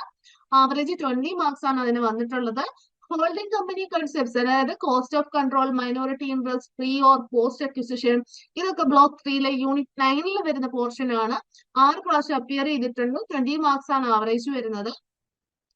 അമാൽഗമേഷൻ, തേർഡ് ക്വസ്റ്റ്യൻ വന്നത് accounting standard 14 purchase consideration of methods ആണ്. അത് ബ്ലോക്ക് 4 യൂണിറ്റ് 13 ആണ്. ദെൻ 20 മാർക്സ് ആണ് അതിന് ആവറേജ് വന്നിട്ടുള്ളത്. Then buyback of shares, conditions, motifs അല്ലെങ്കിൽ ജേർണൽ എൻട്രീസ് വരുന്നത് ഈ ബ്ലോക്ക് 1 യൂണിറ്റ് 3 4 പ്രാവശ്യം അപ്പിയർ ചെയ്തിട്ടുണ്ട്. ഫൈനൽ അക്കൗണ്ട്സിലെ ഷെഡ്യൂൾ 3 പി ആൻഡ് ബാലൻസ് ഷീറ്റിന്റെ ഫോർമാറ്റും പ്രിപ്പറേഷൻസും വരുന്ന block 2 unit 6 then issue, allotment, forfeiture, reissue of shares, അതായത് ഷെയർസിന്റെ കേസസ് എല്ലാം ജേണലും ബാലൻസ് ഷീറ്റും എല്ലാം വരുന്നത് ബ്ലോക്ക് 1 യൂണിറ്റ് 2 വരുന്ന പോർഷൻ ആണ്. ദെൻ വാലുവേഷൻ ഓഫ് ഗുഡ്വിൽ, അതിന്റെ മെത്തേഡ്സും കമ്പ്യൂട്ടേഷനും ബ്ലോക്ക് 3 യൂണിറ്റ് 11 വരുന്നത്. ദെൻ വാലുവേഷൻ ഓഫ് ഷെയർസ് മെത്തേഡ്സും ഈൽഡും, അത് നമുക്ക് ബ്ലോക്ക് 3 യൂണിറ്റ് 12 വരുന്ന പോർഷൻ ആണ്. 4 പ്രാവശ്യം റിപ്പീറ്റ് ചെയ്തിട്ടുള്ളതാണ് ഇവയൊക്കെ. ദെൻ വരുന്നത് ഡിബഞ്ചേഴ്സ് ഇഷ്യൂവും കൊളാട്രൽ റിഡംഷൻ, ജേർണൽ എൻട്രീസ്, ഇതെല്ലാം block 1 unit 5 then last topic ആയ ഇന്റേണൽ റീകൺസ്ട്രക്ഷൻ, അതായത് ക്യാപിറ്റൽ റിഡക്ഷനും സ്റ്റെപ്സും എൻട്രീസും എല്ലാം ബ്ലോക്ക് 4 യൂണിറ്റ് 15 വരുന്നത്. ഇത് ഇത്രയുമാണ് നമ്മുടെ ടോപ്പ് 10 ടോപ്പിക്സ്. പ്രൊഡക്റ്റീവ് ടോപ്പിക്സ് അല്ലെങ്കിൽ റെക്കറിംഗ് ടോപ്പിക്സും അതിന്റെ ബ്ലോക്കും യൂണിറ്റും ഒക്കെ ഇതനുസരിച്ച് നല്ല രീതിയിൽ പഠിക്കുക കേട്ടോ. കാരണം റിപ്പീറ്റ് ചെയ്ത് വരുന്ന പോർഷൻസ് നിങ്ങൾ കണ്ടില്ലേ, 6 പ്രാവശ്യം റിപ്പീറ്റ് ചെയ്ത് 5 പ്രാവശ്യം റിപ്പീറ്റ് ചെയ്താൽ അതിൻ്റെതായ രീതിയിൽ തന്നെ ഇമ്പോർട്ടൻസിൽ തന്നെ കവർ ചെയ്യാൻ നോക്കുക കേട്ടോ. അപ്പൊ നിങ്ങൾക്ക് ചെയ്യാൻ പറ്റുന്നതെന്ന് വെച്ച് കഴിഞ്ഞാൽ നല്ലൊരു ഈ ഒരു 10 റിപ്പീറ്റഡ് ക്വസ്റ്റ്യൻസ് ഉണ്ട്. അതിനകത്തെല്ലാം നമ്മൾ അതനുസരിച്ച് തന്നെ കറക്റ്റ് പ്രോപ്പർ ആയിട്ട് ഒരു ഔട്ട്ലൈൻ ഒക്കെ ഉണ്ടാക്കി അതിനകത്ത് ഒരു ക്വസ്റ്റ്യൻ ചോദിച്ചു കഴിഞ്ഞാൽ ഞാൻ ഇതിനകത്ത് എന്തൊക്കെ എഴുതണം, ഏതൊക്കെ പോയിന്റ്സ് ഇൻക്ലൂഡ് ചെയ്യണം എന്നുള്ളൊരു ഔട്ട്ലൈൻ ഉണ്ടാക്കി നല്ല രീതിയിൽ അത് പ്രിപ്പയർ ചെയ്ത് നമുക്ക് ചില അക്കൗണ്ട്സും കാര്യങ്ങളും വരയ്ക്കണമെങ്കിൽ അതിന്റെ ബോക്സും കാര്യങ്ങളും ഒക്കെ എത്ര കോളം വരുന്നു, എങ്ങനെയാണ് ചോദിക്കുക, ഓരോ ഹെഡ് എങ്ങനെയാണ്, അല്ലെങ്കിൽ എന്തൊക്കെയാണ് അതിനകത്ത് വരുന്നത്, അതെല്ലാം മനസ്സിലാക്കി തന്നെ ബോത്ത് ന്യൂമറിക്കൽ ആണെങ്കിലും തിയറിക്കൽ ആണെങ്കിലും 2 ക്വസ്റ്റ്യൻസിലും അതിൻ്റെതായ ഫോക്കസ് കൊടുത്ത് തന്നെ നിങ്ങൾ മാക്സിമം പോർഷൻ ഒന്ന് മനസ്സിലാക്കി പോകാൻ ശ്രദ്ധിക്കുക. ദെൻ അതിനകത്ത് വരുന്നതെന്ന് വെച്ച് കഴിഞ്ഞാൽ നിങ്ങൾക്ക് മാസ്റ്റർ ടെംപ്ലേറ്റ്സ് അല്ലെങ്കിൽ അതിന്റെ വർക്കിംഗ്സ് പറയുന്നുണ്ട്. അതായത് നിങ്ങളുടെ ഗുഡ് വിൽ ആയിരിക്കാം, അല്ലെങ്കിൽ പി ആൻഡ് എൽ അക്കൗണ്ട് ആയിരിക്കാം, അങ്ങനത്തെ കുറച്ച് കാര്യങ്ങൾ വരുന്നുണ്ട്. അപ്പൊ അതിന് അതിൻ്റെതായ ആ ഒരു ഫോർമാറ്റ്സും കാര്യങ്ങളും പഠിച്ചു തന്നെ നിങ്ങൾ പോകാൻ ശ്രദ്ധിക്കുക. അതായത് ചില ഷെഡ്യൂൾസ് വരുന്ന കേസസിൽ അല്ലെങ്കിൽ ഗുഡ് വിൽ അക്കൗണ്ട് അല്ലെങ്കിൽ നമ്മുടെ ഷെയർസ് വാല്യുവേഷൻ ചെയ്യുന്ന സമയത്ത് ചില ചെറിയ ഷെഡ്യൂൾസ് പോലെ, വർക്കിംഗ് നോട്ട്സ് പോലെ ചെറിയ ചെറിയ അക്കൗണ്ട്സ് ഒക്കെ നമ്മൾ ചെയ്യാറില്ലേ, അല്ലെങ്കിൽ വർക്കിംഗ് നോട്ട്സ് ഒക്കെ ചെയ്യുന്നതൊക്കെ ആണെങ്കിലും നിങ്ങൾ ആ കറക്റ്റ് ഫോർമാറ്റിൽ തന്നെ ആ ഒരു ടെംപ്ലേറ്റും കാര്യങ്ങളും പഠിച്ചു തന്നെ പോവുക. അപ്പൊ നിങ്ങൾക്ക് എങ്ങനെയും ചുമ്മാ വാരി വലിച്ച് പേപ്പറിൽ എഴുതുന്നതിനെക്കാട്ടും ആ കറക്റ്റ് ആ ബോക്സ് ഒക്കെ വരച്ചിട്ട് എഴുതുമ്പോൾ ആ ഒരു ഇൻവിജിലേറ്റേഴ്സിന് അല്ലെങ്കിൽ കാണുന്നവർക്ക് നിങ്ങൾക്ക് എത്രത്തോളം അത് നിങ്ങൾ മനസ്സിലാക്കിയാണ് പഠിച്ചേക്കുന്നതെന്ന് കറക്റ്റ് ആയിട്ട് മനസ്സിലാക്കാൻ പറ്റും. അപ്പൊ അതനുസരിച്ച് നമ്മുടെ ആൻസേഴ്സിനെ പ്രസന്റ് ചെയ്യാൻ നോക്കുക. അതനുസരിച്ച് എല്ലാം നമുക്ക് സ്കോർസിൽ അത് എഫക്ട് ചെയ്യും. അപ്പൊ നമ്മൾ എത്രത്തോളം നമ്മൾ നീറ്റായിട്ട് എഫക്റ്റീവായിട്ട് പ്രസന്റ് ചെയ്യുക, ചുമ്മാ വാരി വരച്ച് എഴുതുന്നതിലല്ല, നമ്മൾ ആ ആൻസേഴ്സ് പ്രസന്റ് ചെയ്യുന്നതിലാണ് നമ്മളത് എത്രത്തോളം മനസ്സിലാക്കിയാണ് അല്ലെങ്കിൽ നമ്മളത് പഠിച്ചിട്ട് എഴുതുന്നതാണോ എന്ന് നമ്മളെ ഒന്ന് വിലയിരുത്താൻ പറ്റുന്നത്. അപ്പൊ അത് നമ്മുടെ ആൻസേഴ്സിന് അതനുസരിച്ച് നിങ്ങൾ എഫക്റ്റീവായിട്ട് അവരിലേക്ക് എത്തിക്കാൻ നോക്കുക. എന്നാൽ മാത്രമേ നമുക്ക് അതനുസരിച്ച് സ്കോർ ചെയ്യാൻ പറ്റൂ. ചുമ്മാ അപ്പൊ ചിലപ്പോൾ നിങ്ങൾ കഷ്ടപ്പെട്ട ആൻസേഴ്സ് കണ്ടുപിടിച്ചതായിരിക്കും, പക്ഷെ ആ ഒരു ആൻസർ മാത്രം എടുത്ത് എഴുതിയിട്ട് കാര്യമില്ല, അതിന്റെ ആ സ്റ്റെപ്സ് സഹിതം എഴുതുമ്പോഴാണ് നിങ്ങൾക്ക് അത് എങ്ങനെ കിട്ടിയെന്ന് അവർക്ക് മനസ്സിലാവുന്നത് അല്ലേ. അപ്പൊ ആ നമ്മൾ എടുക്കുന്ന എഫേർട്ട്, നമ്മൾ പഠിക്കുന്ന രീതി, ആ ആൻസേഴ്സിൽ നമ്മൾ നീറ്റായിട്ട് പ്രസന്റ് ചെയ്യാൻ നോക്കുക. അതനുസരിച്ച് സ്കോറും ചെയ്യാൻ പറ്റും. വീട്ടിലിരുന്ന് ഡിഗ്രി PG പഠിക്കാം. ഇന്ത്യയിലെ ഏറ്റവും മികച്ച ഇഗ്നോ സപ്പോർട്ട് പ്ലാറ്റ്ഫോമായ ലേൺ വോയ്സിന്റെ സഹായത്തോടെ രാജ്യത്തെ ഏറ്റവും മികച്ച ഡിസ്റ്റൻസ് എഡ്യൂക്കേഷൻ യൂണിവേഴ്സിറ്റിയായ ഇഗ്നോയിൽ നിന്നും ഡിഗ്രി അല്ലെങ്കിൽ PG നേടാം. കൂടുതൽ വിവരങ്ങൾക്കായി എത്രയും പെട്ടെന്ന് സ്ക്രീനിൽ കാണുന്ന നമ്പറിൽ വാട്സ്ആപ്പ് വഴിയോ കോൾ വഴിയോ ബന്ധപ്പെടുക. വരുന്നത് നമുക്കൊരു 2-3 പ്രാവശ്യം അത് റിപ്പീറ്റ് ചെയ്ത് പഠിച്ചു തന്നെ ആ പോർഷൻസ് ഓരോന്ന് നോക്കി തന്നെ നിങ്ങൾ മുന്നോട്ട് പോകാൻ നോക്കുക കേട്ടോ. ദെൻ നമ്മളുടെ ഒരു പ്രോബബിലിറ്റി ലെവൽ നോക്കുക. അതായത് നമ്മൾ ഇത്രത്തോളം നമ്മൾ ഈ ഒരു ജൂൺ 2025 വരെ വന്ന പോർഷൻസിന്റെ അനാലിസിസ് അല്ലെങ്കിൽ റിപ്പീറ്റ് ചെയ്ത പോർഷൻസ് ഒക്കെ വെച്ചിട്ടാണ് നമ്മൾ പറഞ്ഞത്. റെക്കറിംഗ് ടോപ്പിക് ഒക്കെ നമ്മൾ പറഞ്ഞു. ഇനി അങ്ങനെയെങ്കിൽ നമുക്ക് ഈ ഒരു ഡിസംബറിലേക്ക് പ്രൊഡിക്ട് ചെയ്യാൻ പറ്റുന്ന അല്ലെങ്കിൽ പ്രോബബിലിറ്റി കൂടുതലുള്ള ടോപ്പിക്സ് ഏതൊക്കെ, മീഡിയം ടോപ്പിക്സ് ഏതൊക്കെ, ലോ ടോപ്പിക്സ് ഏതൊക്കെ എന്ന രീതിയിൽ നമുക്ക് നോക്കാം. അതായത് പ്രോബബിലിറ്റി ലെവൽ ടേബിൾ ആണ് ഇനി നമ്മൾ ഡിസ്കസ് ചെയ്യാൻ പോകുന്നത്. അതിൽ ഫസ്റ്റ് ബ്ലോക്കിൽ യൂണിറ്റ് 1, അതായത് ജനറൽ ഇൻട്രൊഡക്ഷൻ, കമ്പനി ഓവർവ്യൂ അല്ലെ ഫോർമേഷൻ പാർട്ടിൽ 42.9% പ്രോബബിലിറ്റി ഈ ഒരു ഡിസംബറിലേക്ക് വരാൻ ചാൻസ് ഉണ്ട്. മീഡിയം കാറ്റഗറി വരുന്ന ഒരു പോർഷൻ ആണ്, 3 പ്രാവശ്യം അപ്പിയർ ചെയ്തിട്ടുണ്ട്. Then unit 2, accounting four share capital, അതിനകത്ത് ഇഷ്യൂ ഫോർ ഫീച്ചർ റൈറ്റ്സ്, ഇത് 85.7% പ്രോബബിലിറ്റി ഉണ്ട്, വരാൻ ചാൻസ് ഉണ്ട്. ഹൈ കാറ്റഗറിയിലാണ്, 6 പ്രാവശ്യം അപ്പിയർ ചെയ്തിട്ടുണ്ട്. Then unit 3 buyback of shares 57.1% probability ആണ്, മീഡിയം കാറ്റഗറി ആണ്. Then unit 4 redemption of preference shares and bonus 28.6% ആണ് പ്രോബബിലിറ്റി ഉള്ളത്, ലോ കാറ്റഗറിയിലാണ് വരുന്നത്. Then unit 5 debentures issue redemption collateral, ഇത് 85.7% പ്രോബബിലിറ്റി ആണ്, ഹൈ കാറ്റഗറിയിൽ വരുന്ന ഒരു പോർഷൻ ആണ്, വരാൻ ചാൻസ് കൂടുതലാണ്. Then block 2 unit 6 final accounts part 1 P&L അല്ലെങ്കിൽ ബാലൻസ് ഷീറ്റിന്റെ ഫോർമാറ്റ്സും കാര്യങ്ങളും 100% പ്രോബബിലിറ്റി ഉണ്ട്, ഹൈ കാറ്റഗറിയിൽ വരുന്ന ടോപ്പിക്കാണ്, മസ്റ്റ് കവർ എന്ന രീതിയിൽ നമുക്ക് പറയാൻ പറ്റും unit 6. Then unit 7 final accounts part 2 special adjustments 28.6% ആണ്, ലോ കാറ്റഗറിയിലാണ് അതിന്റെ പ്രോബബിലിറ്റി പറയാൻ പറ്റുക. Then unit 8 cash flow statement accounting standard 3 പ്രകാരമുള്ള ഇൻഡയറക്ട് മെത്തേഡ് 85.57% ആണ്, ഹൈ കാറ്റഗറിയിൽ വരുന്ന ടോപ്പിക് ആണ്. ദെൻ ബ്ലോക്ക് 3 യൂണിറ്റ് 9 ഹോൾഡിംഗ് കമ്പനീസിന്റെ പാർട്ട് 1, അതിനകത്ത് concepts, MI, cost of control, ഇതെല്ലാം 85.7% ആണ് പ്രോബബിലിറ്റി ഉള്ളത്, ഹൈ കാറ്റഗറി ആണ്. ദെൻ ബ്ലോക്ക് 3 തന്നെ യൂണിറ്റ് 10 ഹോൾഡിംഗ് കമ്പനീസ് പാർട്ട് 2 നോക്കിക്കഴിഞ്ഞാൽ CFS, അതായത് അതിന്റെ പ്രിപ്പറേഷൻസും പ്രൊസീജിയേഴ്സും ഒക്കെ 28.6% പ്രോബബിലിറ്റി ഉള്ളതാണ്, ലോ കാറ്റഗറി ആണ്. Then unit 11 valuation of goodwill, അതിന്റെ മെത്തേഡ്സ് 71.4% പ്രോബബിലിറ്റി ഉള്ളതാണ്, ഹൈ കാറ്റഗറിയിൽ വരുന്ന ടോപ്പിക് ആണ്. യൂണിറ്റ് 12 വാലുവേഷൻ ഓഫ് ഷെയർസ്, അതായത് അതിന്റെ മെത്തേഡ്സ് എല്ലാം കൂടി ഇൻക്ലൂഡ് ചെയ്ത് 57.1% ആണ് വരാനുള്ള പ്രോബബിലിറ്റി, മീഡിയം കാറ്റഗറി ആണ്. ദെൻ ബ്ലോക്ക് 4 നോക്കിക്കഴിഞ്ഞാൽ യൂണിറ്റ് 13 അമാൽഗമേഷന്റെ പോർഷനിലെ കൺസെപ്റ്റ്സ്, അതിനകത്ത് അക്കൗണ്ടിംഗ് സ്റ്റാൻഡേർഡ് 14 അല്ലെങ്കിൽ പർച്ചേസ് കൺസിഡറേഷൻ ഒക്കെ വരുന്നത് 85.7% പ്രോബബിലിറ്റി ഉണ്ട്, ഹൈ കാറ്റഗറി ആണ്. ദെൻ യൂണിറ്റ് 14 അമാൽഗമേഷന്റെ പോർഷനിലെ അക്കൗണ്ടിംഗ് ട്രീറ്റ്മെന്റ്സ്, അതിനകത്ത് എൻട്രീസും ബാലൻസ് ഷീറ്റും എല്ലാം 14.3% ആണ്, ലോ കാറ്റഗറി ആണ്. യൂണിറ്റ് 15 ഇന്റേണൽ റീകൺസ്ട്രക്ഷൻ, അതായത് ക്യാപിറ്റൽ റിഡക്ഷൻ ഒക്കെ 42.9% ആണ് പ്രോബബിലിറ്റി വരുന്നത്, മീഡിയം കാറ്റഗറി ആണ്. Unit 16 block 5 unit 16 banking and NBFCയുടെ കൺസെപ്റ്റ്സ്, teller slip forms of business, ഇതൊക്കെ നമുക്ക് 28.6% ആണ് പ്രോബബിലിറ്റി ഉള്ളത്, ലോ കാറ്റഗറിയിൽ വരുന്നതാണ്. ദെൻ യൂണിറ്റ് 17 ബാങ്കിങ് കമ്പനീസിലെ ഫൈനൽ അക്കൗണ്ട്സ്, അതിലെ ഫോർമാറ്റ്സും ഐറ്റംസും എല്ലാം ഇതുവരെ ചോദിച്ചു കാണുന്നില്ല, ലോ കാറ്റഗറിയിൽ വരുന്നതാണ്. Unit 18 commercial banks functions events norms 42.9% probability ഉണ്ട്, മീഡിയം കാറ്റഗറിയിലാണ് വരുന്നത്. Then unit 19 non performance assets, അതായത് NPA ഡെഫിനിഷണൽ ട്രീറ്റ്മെന്റ് ഒക്കെ 71.4% ആണ് പ്രോബബിലിറ്റി ഉള്ളത്, ഹൈ കാറ്റഗറിയിൽ വരുന്ന ടോപ്പിക്സ് ആണ്. ഇത് ഇത്രയുമാണ് നമ്മുടെ ഒരു പ്രോബബിലിറ്റി ലെവൽ, അതായത് 70% കൂടുതൽ അപ്പിയർ ചെയ്തിട്ടുള്ളതിനെ നമ്മൾ ഹൈ കാറ്റഗറി എന്ന രീതിയിലും, ദെൻ 40 to 69 ഉള്ളതിനെ നമ്മൾ മീഡിയം കാറ്റഗറി എന്ന രീതിയിൽ പ്രോബബിലിറ്റിയും, ദെൻ 40 താഴെയുള്ളതിനെ നമ്മൾ ലോ കാറ്റഗറി എന്ന രീതിയിലാണ് പറഞ്ഞിരിക്കുന്നത്. അപ്പൊ നമ്മുടെ ഹൈ പ്രയോറിറ്റി വരേണ്ട അല്ലെങ്കിൽ കൂടുതൽ ഫോക്കസ് ചെയ്യേണ്ട ടോപ്പിക്കുകൾ എന്ന് പറയുന്നത് നമ്മുടെ യൂണിറ്റ് 6 ഫൈനൽ അക്കൗണ്ട്സ് പാർട്ട് 1 നമുക്ക് 100% വരാൻ ചാൻസ് കൂടുതലുണ്ട്, അതായത് P&L ബാലൻസ് ഷീറ്റും ഒക്കെ വരുന്ന പോർഷൻസ്, അത് മസ്റ്റ് കവർ ആണ്, അത് നോക്കാൻ നിങ്ങൾ പോകരുത്, മസ്റ്റ് കവർ ആണ്. അതേപോലെ തന്നെ എന്താണ് യൂണിറ്റ് 2 ഷെയർ ക്യാപിറ്റൽ 85.7% ഉണ്ട്, യൂണിറ്റ് 5 ഡിബഞ്ചേഴ്സ് അതും 85.7 ആണ്.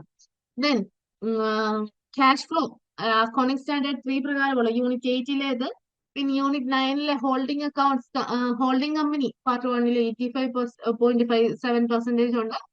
ദെൻ യൂണിറ്റ് 13 അമാൽഗമേഷന്റെ കോൺസെപ്റ്റ്സ്, ദെൻ യൂണിറ്റ് 11 ഗുഡ്വില്ലിലെ 71.4%. യൂണിറ്റ് 19-ലെ NBAയും 71.4%.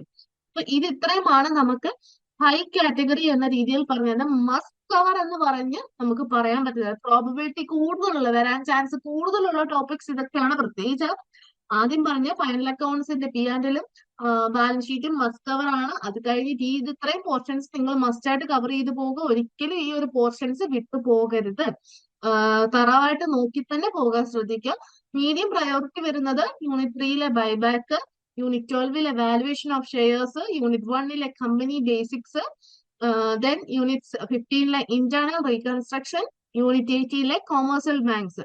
ഇത് ഇത്രയുമാണ് ഒരു മീഡിയം പ്രയോറിറ്റി വരുന്ന ടോപ്പിക്സ്. ദെൻ ലോ പ്രയോറിറ്റി വരുന്ന ടോപ്പിക്സ് എന്ന് പറയുന്ന യൂണിറ്റ് 4-ലെ റിഡംഷൻ, അതിനകത്ത് ബോണസും കാര്യങ്ങളും എല്ലാം വരുന്നുണ്ട്. യൂണിറ്റ് 7-ലെ ഫൈനൽ അക്കൗണ്ട്സ് പാർട്ട് 2-ല്, ദെൻ യൂണിറ്റ് 10-ലെ ഹോൾഡിംഗ് അക്കൗണ്ട് പാർട്ട് 2, യൂണിറ്റ് 16-ലെ ബാങ്കിങ് അല്ലെങ്കിൽ NBFC കൺസെപ്റ്റ്സ്, യൂണിറ്റ് 14-ലെ അമാൽഗമേഷന്റെ അക്കൗണ്ടിംഗ് പോർഷൻസ്, യൂണിറ്റ് 17-ലെ ബാങ്കിങ് ഫൈനൽ അക്കൗണ്ട്സ്. അത് ഇതുവരെ ചോദിച്ചിട്ടില്ല, പക്ഷെ ചോദിക്കത്തില്ല എന്ന് പറഞ്ഞാൽ നമുക്ക് പറഞ്ഞു വിടാൻ പറ്റത്തില്ല. ജസ്റ്റ് മനസ്സിലാക്കി പോകുക കേട്ടോ. ബാക്കിയൊക്കെ ഏകദേശം ഒരു പ്രാവശ്യം 2 പ്രാവശ്യം ഒക്കെ ചോദിച്ചിട്ടുള്ളതാണ്. അപ്പൊ അതൊക്കെ ഒന്ന് ലോ പ്രയോറിറ്റി കൊടുത്ത് പഠിക്കുക. മസ്റ്റ് ആയിട്ട് കവർ ചെയ്യേണ്ടത് ഹൈ പ്രയോറിറ്റി ഉള്ള ടോപ്പിക്സ്, പ്രോബിലിറ്റി ഉള്ള ടോപ്പിക്സ് മസ്റ്റ് ആയിട്ട് കവർ ചെയ്യുക. മീഡിയം പ്രയോറിറ്റി ഉള്ളത് കവർ ചെയ്ത് തന്നെ പോകുക. കാരണം അത് ചോദിച്ചിട്ടുണ്ട്. അത്ര ഒത്തിരിയും പ്രാവശ്യം ചോദിച്ചിട്ടില്ലെന്നേ ഉള്ളൂ, പക്ഷെ ഇടയ്ക്കെല്ലാം നല്ല രീതിയിൽ ചോദിക്കുന്നുണ്ട്. അതുകൊണ്ട് തന്നെ മീഡിയം പ്രയോറിറ്റി ടോപ്പിക്സും കവർ ചെയ്ത് പോവുക. ദെൻ വല്ലപ്പോഴും മാത്രം ചോദിച്ച് കാണുന്ന ടോപ്പിക്സ് ആണ് ലോ പ്രയോറിറ്റിക്കകത്ത് വരുന്നത്. ഇവയെല്ലാം അതിൻ്റെതായ ഇമ്പോർട്ടൻസ് കൊടുത്ത് തന്നെ നിങ്ങൾ നോക്കുക കേട്ടോ. അത് ഓരോ പേപ്പേഴ്സിലും വന്നതിന്റെ ഒരു അപ്പിയറൻസിന്റെ ലെവൽ അനുസരിച്ചാണ് നമ്മൾ ഇപ്പൊ ഈ ഒരു പ്രോബബിലിറ്റി ലെവൽ നമ്മൾ കാൽക്കുലേറ്റ് ചെയ്തിരിക്കുന്നത്. അതനുസരിച്ച് തന്നെ നിങ്ങളൊരു ശ്രദ്ധ കൊടുത്ത് തന്നെ പഠിക്കാൻ ശ്രദ്ധിക്കണേ. ദെൻ നമ്മൾ മുമ്പ് ആദ്യം പറഞ്ഞ പോലെ തന്നെ പ്രഡിക്റ്റീവ് ക്വസ്റ്റ്യൻ പേപ്പർ, അതായത് നമുക്ക് എക്സ്പെക്ട് ചെയ്യാൻ പറ്റുന്ന ഒരു മോക്ക് ക്വസ്റ്റ്യൻ പേപ്പർ ആണ് നമ്മളുടെ ആ ഒരു ഫൈനൽ പേപ്പേഴ്സിന് വരുന്ന പോലെ തന്നെ ഇത് നമ്മളുടെ ഈ ഒരു അനാലിസിന്റെ ബേസിൽ, അതായത് ഇത്രയും നമ്മൾ ജൂൺ 2025 വരെയുള്ള ക്വസ്റ്റ്യൻ പേപ്പറിന്റെ അനാലിസിന്റെ ബേസിസിൽ നമുക്ക് പറയാൻ പറ്റുന്ന ഒരു പ്രഡിക്റ്റീവ് ക്വസ്റ്റ്യൻ പേപ്പർ ആണ്. ഡിസംബറിലേക്ക് എന്താണ് ചോദിക്കാൻ ചാൻസ് അല്ലെങ്കിൽ എന്തൊക്കെ വരാൻ ചാൻസ് ഉണ്ടെന്നുള്ള ഒരു ഡീറ്റെയിൽഡ് ഒരു മോഡൽ ക്വസ്റ്റ്യൻ പേപ്പർ ആണ്. നമുക്ക് മെയിൻ ക്വസ്റ്റ്യൻ പേപ്പർ വരുന്ന പോലെ തന്നെ 3 hours മാക്സിമം മാർക്ക് 100 മാർക്സ് എന്ന രീതിയിൽ വരുന്ന ക്വസ്റ്റ്യൻസ് ആണ് കൊടുത്തിരിക്കുന്നത്. അറ്റംപ്റ്റ് 25. നമുക്ക് എല്ലാം കുറെ ഓപ്ഷൻസ് ഉണ്ട്. അതിൽ നിന്ന് ഏതെങ്കിലും 5 ആൻസർ ചെയ്യുക. ഏറ്റവും ബെസ്റ്റ് ആയിട്ട് അറിയാവുന്ന 5 എഴുതുക. ഓരോ ക്വസ്റ്റ്യനും 20 മാർക്സ് എന്ന രീതിയിലാണ് കൊടുത്തിരിക്കുന്നത്. ഫസ്റ്റ് ക്വസ്റ്റ്യൻ നോക്കാം. ഫസ്റ്റ് ക്വസ്റ്റ്യനിൽ എ പാർട്ടിൽ വരുന്നത്, A company issues 60,000 equity shares of ₹10 each at a premium of ₹2, payable ₹3 on application, ₹5 including premium on allotment, and ₹4 on first and final call. Applications for 90,000 shares were received. Surplus was refunded to non-allottees and pro rata made at the rest. 1,200 shares were forfeited for non-payment of allotment and call, and later reissued at ₹9 per share as fully paid. First, journal entries including amounts transferred to the capital reserve. അത് 10 മാർക്കിന്. B പാർട്ടിൽ വന്നിരിക്കുന്ന from A, present relevant equity and reserves extracts in the company's balance sheet as per schedule 3 at the end of the transaction. അതും 10 മാർക്കിനാണ് ചോദിച്ചിരിക്കുന്നത്. Block 1-ലെ unit 2-ൽ വരുന്ന portions ആണ് ഈ ചോദിച്ചിരിക്കുന്നത്. ക്വസ്റ്റ്യൻ നമ്പർ 2, എ പാർട്ടിൽ വരുന്നത്, issue of debentures as collateral. A company rises A bank loan of 8 lakh and gives 12% debentures of 100 each as collateral security.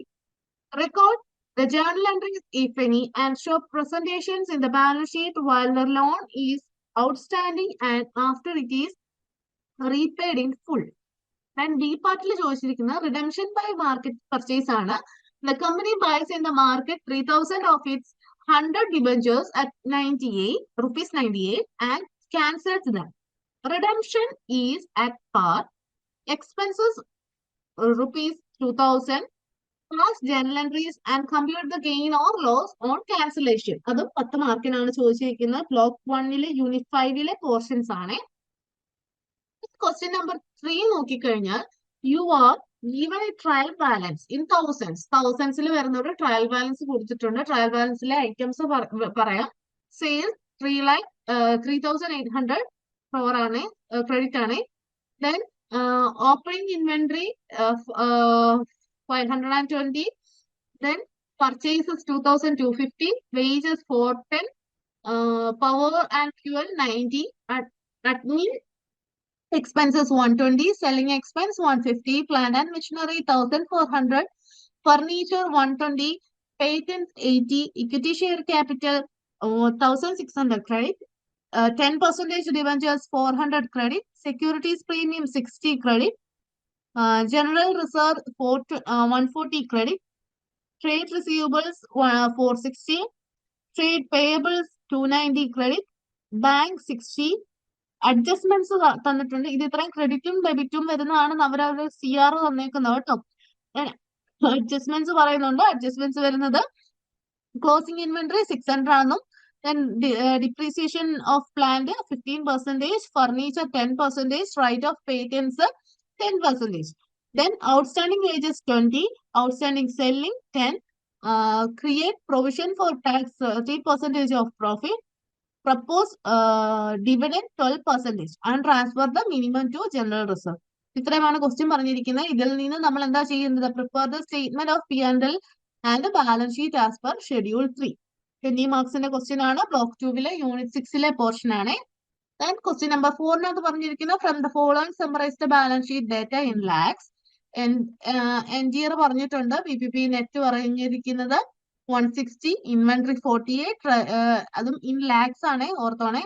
Then trade receivables 36, investment 10, cash and bank 6, equity share capital 120, securities premium 8, general reserve 34, 12% debentures 15, trade payables 28, proposed dividend 4. Beginning year വന്നിരിക്കുന്ന PPP net എന്ന് പറയുന്നത് 140 ആണ്. Inventory 52, trade receivables 30, investments 15, cash and bank 12, equity share capital 120, securities premium 8, general reserves 22, 12% debentures 16, trade payables 25, proposed dividend 3. Additional informations തന്നിരിക്കുന്നത് depreciation for the year എന്ന് പറയുന്നത് 18 lakh ആണ്. Then income tax എന്ന് പറയുന്നത് paid 1 lakh ആണ്, 11 lakh ആണ്. Then dividend paid for previous years എന്ന് പറയുന്നത് 3 lakhും, PPP of book value എന്ന് പറയുന്നത് 6 lakhs, accumulated depreciation പറയുന്നുണ്ട് 3 lakh ആണ് പറയുന്നത്. Then sold for 5 lakh, അത് എന്ത് ചെയ്തു?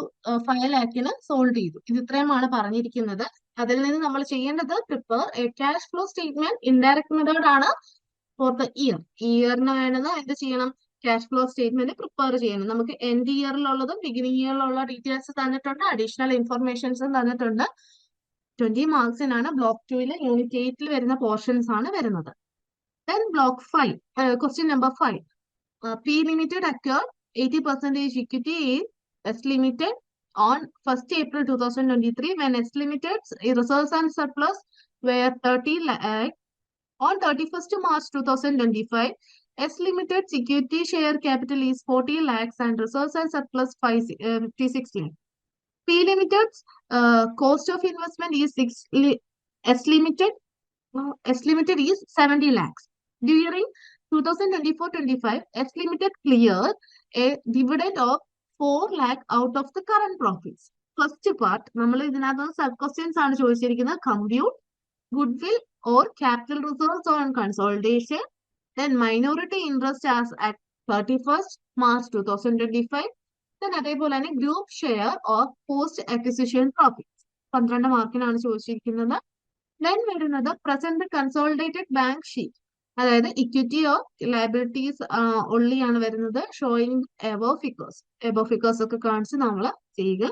ബ്ലോക്ക് 3 യൂണിറ്റ് 9 പോർഷൻസ് വരുന്നത്. ബി പാർട്ട് ക്വസ്റ്റ്യൻ 8 മാർക്കും എ പാർട്ട് ക്വസ്റ്റ്യന് 12 മാർക്കുമാണ് പറഞ്ഞിരിക്കുന്നത്.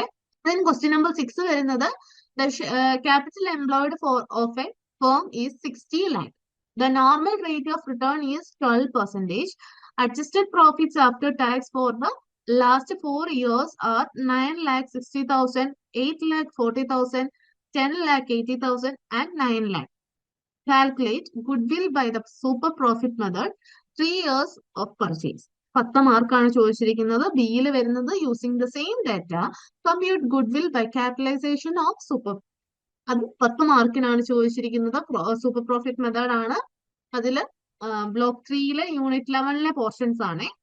Question number 7 വരുന്നത് two companies X Limited and Y Limited agrees that X Limited will take over by the Y Limited on 1st January 2025. അതായത് X limited Y ലിമിറ്റഡിനെ take over ചെയ്യാന്ന് പറഞ്ഞു. അങ്ങനെയെങ്കിൽ net assets of Y Limited at agreed values are tangible assets 85 lakhs, investments 5 lakh, trade payables 12 lakh, provision for doubtful debts 1 lakh. Consideration is 70 lakhs settled by equity shares of 10 each at 14 issued by X Limited. A പാർട്ടിൽ ചോദിച്ചിരിക്കുന്ന ചോദ്യം compute the purchase consideration under the net assets method 8th മാർക്കിനാണ്. Then B പാർട്ടിൽ വന്നിരിക്കുന്ന pass the necessary journal entries in the books of X limited transferee അക്കൗണ്ടിൽ വരുന്ന journal entries എഴുതണം, including share issues and recognition of goodwill or capital reserve show the balance sheet extract immediately after 12 മാർക്കിനാണ് ചോദിച്ചിരിക്കുന്നത്. Then block 4 unit 13 ഈ ഒരു portions വരുന്നത്. Question number 8 buyback of shares വന്നു കഴിഞ്ഞാൽ Z limited has equity share capital 30 lakh ആണ് വരുന്നത്. അതിനകത്ത് 10 ഈച്ച് ആണ് വരുന്നത്. റുപ്പീസ് 10 ഈച്ച് ആണ്. സെക്യൂരിറ്റീസ് പ്രീമിയം എന്ന് പറയുന്നത് 25 lakh ആണ്. ദെൻ ജനറൽ റിസർവ്സ് എന്ന് പറയുന്നത് 90 lakh ആണ്. അപ്പൊ അങ്ങനെയെങ്കിൽ it decide to buy back 1,50,000 shares of at rupees 14 and simultaneously issue 50,000 new shares at rupees 10. All legal conditions are satisfied. Past journal entries including creations of capital redemption reserves were recorded and present the revised equity and reserves extract capital buyback. ബൈബാക്കിന് ശേഷമുള്ള ഇതും കാര്യങ്ങളും ഒക്കെ കാണിക്കുന്ന 20 മാർക്കിന്റെ question ആണ്. Block 1 unit 3 ഈ ഒരു portion വരുന്നത്. ആൻഡ് ക്വസ്റ്റ്യൻ നമ്പർ 9 വരുന്നത് എ പർട്ടിൽ വരുന്നത് define and classify the NPA non-performing assets as per prudential norms. State the basis of the income recognition on NPAs. അത് 10 മാർക്സിനാണ് ചോദിച്ചിരിക്കുന്നത്. ബി പാർട്ടിൽ വന്നിരിക്കുന്നത് classify the following bank advances as standard, substandard, doubtful and loss with brief reasons at 31st March. കുറച്ച് items തന്നിട്ടുണ്ട്. അതിലെ സ്റ്റാൻഡേർഡും സബ്സ്റ്റാൻഡേർഡും ഡൗട്ട്ഫുള്ളും ലോസും ഒക്കെ ഏതാണെന്നും അത് എന്തുകൊണ്ടെന്നും ഉള്ള റീസൺസ് സഹിതം നമ്മൾ പ്രസന്റ് ചെയ്യുക, അല്ലെങ്കിൽ അതിന് ക്ലാസിഫൈ ചെയ്യുക. First one, term loan overdue for 7 months partial interest received. Second one in the cash credit with irregular operations out of order for 95 days. Third, bills purchased outstanding beyond due date for 18 months. Then fourth വരുന്നത് secured advance identified as unrecoverable by auditors. ഇത് 10 മാർക്കിന്റെ question ആണ് വരുന്നത്. Block 5 unit 19 ഇത് വരുന്നത്. ഇങ്ങനെ 9 questions ആണ് നിങ്ങൾക്ക് ആ ക്വസ്റ്റ്യൻ പേപ്പറിൽ കാണാൻ പറ്റുന്ന മോക്ക് ക്വസ്റ്റ്യൻസിൽ. ഈ 9 എണ്ണത്തിൽ ഏറ്റവും ബെസ്റ്റ് ആയിട്ട് അറിയാവുന്ന ഏതെങ്കിലും 5 എണ്ണം മാത്രം ആൻസർ ചെയ്യുക. നമ്മൾ എക്സ്ട്രാ എഴുതുന്നതുകൊണ്ട് എക്സ്ട്രാ മാർക്സ് ഒന്നും കിട്ടത്തില്ല. നമ്മൾ ആൻസർ ഇനി 5 എന്ന് പറഞ്ഞിട്ടുള്ള 5 മാത്രം ആൻസർ ചെയ്താൽ മതി. അതിനെ ബേസ് ചെയ്ത് മാത്രമായിരിക്കും വാല്യുവേഷൻ നടക്കുന്നത്. വെറുതെ നമുക്ക് ടൈം വേസ്റ്റ് ചെയ്യാന്നേ ഉള്ളൂ. നമുക്ക് ഏറ്റവും ബെസ്റ്റ് ആയിട്ട് അറിയാവുന്ന 5 എണ്ണം ആദ്യം സെലക്ട് ചെയ്യുക. അതിനാണ് ഞാൻ പറഞ്ഞത് സ്റ്റാർട്ടിംഗ് ടൈമിൽ ഒരു 5 to 10 minutes എടുക്കുന്നത്. നമ്മൾ ആ ക്വസ്റ്റ്യൻസ് എല്ലാം വായിച്ച് നോക്കിയിട്ട് നമുക്ക് ഏറ്റവും ബെസ്റ്റ് ആയിട്ട് അറിയാവുന്നത്, നമുക്ക് പ്രസന്റ് ചെയ്യാൻ പറ്റുന്നത് ഏതാണോ ക്വസ്റ്റ്യൻസ് അത് സെലക്ട് ചെയ്യുക. അതിനെ നല്ല നീറ്റായിട്ട് പ്രസന്റ് ചെയ്യാൻ നോക്കുക. അത് നമുക്ക് ഏറ്റവും ബെസ്റ്റ് ആയിട്ട് അറിയാവുന്നതിനെ ചൂസ് ചെയ്യുക ഫസ്റ്റ് ടൈമിൽ. എന്നിട്ട് അതിനെ കറക്റ്റ് ഒരു ഔട്ട്ലൈൻ ഒക്കെ ഉണ്ടാക്കി കറക്റ്റ് ആയിട്ട് പ്രസന്റ് ചെയ്യാൻ നോക്കുക. ഹെഡിങ്സ് കൊടുക്കേണ്ടടുത്തും ബോക്സ് ആയിട്ട് അക്കൗണ്ട്സ് ഒക്കെ വരയ്ക്കേണ്ടടുത്ത് കറക്റ്റ് നീറ്റായിട്ട് പ്രിപ്പയർ ചെയ്ത് തന്നെ ചെയ്യാൻ നോക്കുക. ഈ ഒരു ബേസിസിൽ നിങ്ങൾ പഠിച്ചു കഴിഞ്ഞാൽ ടോപ്പ് 10 ടോപ്പിക്സും ടോപ്പ് 3 ടോപ്പിക്സും ഒക്കെ നമ്മൾ പറഞ്ഞാൽ റെക്കറിംഗ് ടോപ്പിക്സും പ്രോബിലിറ്റി കൂടുതലുള്ള ടോപ്പിക്സ് ഒക്കെ പറഞ്ഞു. അതിൽ കൂടുതൽ ഫോക്കസ് ചെയ്ത് പഠിച്ചു കഴിഞ്ഞാൽ നിങ്ങൾക്ക് ഏറ്റവും ബെസ്റ്റ് ആയിട്ട് നിങ്ങളുടെ ഈ ഒരു ക്വസ്റ്റ്യൻസ് അറ്റൻഡ് ചെയ്യാൻ പറ്റും. നിങ്ങൾക്ക് എല്ലാവർക്കും നല്ലൊരു എക്സാം ആവട്ടെ എന്ന് വിഷ് ചെയ്യുന്നു. എല്ലാവർക്കും നല്ല ഹാപ്പി ആയിട്ട് നല്ല റിസൾട്ടോട് കൂടി തന്നെ എക്സാം കഴിയട്ടെ, അല്ലെങ്കിൽ അത് കഴിഞ്ഞിട്ട് നിങ്ങൾക്ക് എന്താണ് നല്ല പ്രോബ്ലം പേപ്പർ ആണ് ഇപ്പൊ ഉള്ള ഒരു പേടി, നിങ്ങൾക്ക് ആ ഒരു എക്സാം ഹാളിൽ നിന്ന് ഇറങ്ങുമ്പോൾ നല്ല ഹാപ്പി ആയിട്ട് തന്നെ ഇറങ്ങാൻ പറ്റുന്ന ഒരു അവസ്ഥയിലാകട്ടെ എന്ന് വിഷ് ചെയ്യുന്നു. കൂളായിട്ട് സ്റ്റേ കൂൾ. ഒരിക്കലും നിങ്ങൾ ടെൻഷൻ അടിച്ച് നിൽക്കേണ്ട, അല്ലെങ്കിൽ കൂടുതൽ ഓവർ ടെൻസ്ഡ് ആയി കഴിഞ്ഞാൽ നിങ്ങൾക്ക് മനസ്സിലുള്ളതും കൂടെ മറന്നുപോകും. അപ്പം കൂളായിട്ട് ക്വസ്റ്റ്യൻസ് ഹാൻഡിൽ ചെയ്യുക, എക്സാംസ് ഹാൻഡിൽ ചെയ്യുക. എല്ലാവർക്കും നല്ലൊരു എക്സാം ആയിരിക്കും. Wish you all the best. വീട്ടിലിരുന്ന് ഡിഗ്രി PG പഠിക്കാം. ഇന്ത്യയിലെ ഏറ്റവും മികച്ച ഇഗ്നോ സപ്പോർട്ട് പ്ലാറ്റ്ഫോമായ ലെൻവോയ്സിന്റെ സഹായത്തോടെ രാജ്യത്തെ ഏറ്റവും മികച്ച ഡിസ്റ്റൻസ് എഡ്യൂക്കേഷൻ യൂണിവേഴ്സിറ്റിയായ ഇഗ്നോയിൽ നിന്നും ഡിഗ്രി അല്ലെങ്കിൽ PG നേടാം. കൂടുതൽ വിവരങ്ങൾക്കായി എത്രയും പെട്ടെന്ന് സ്ക്രീനിൽ കാണുന്ന നമ്പറിൽ വാട്സ്ആപ്പ് വഴിയോ കോൾ വഴിയോ ബന്ധപ്പെടുക.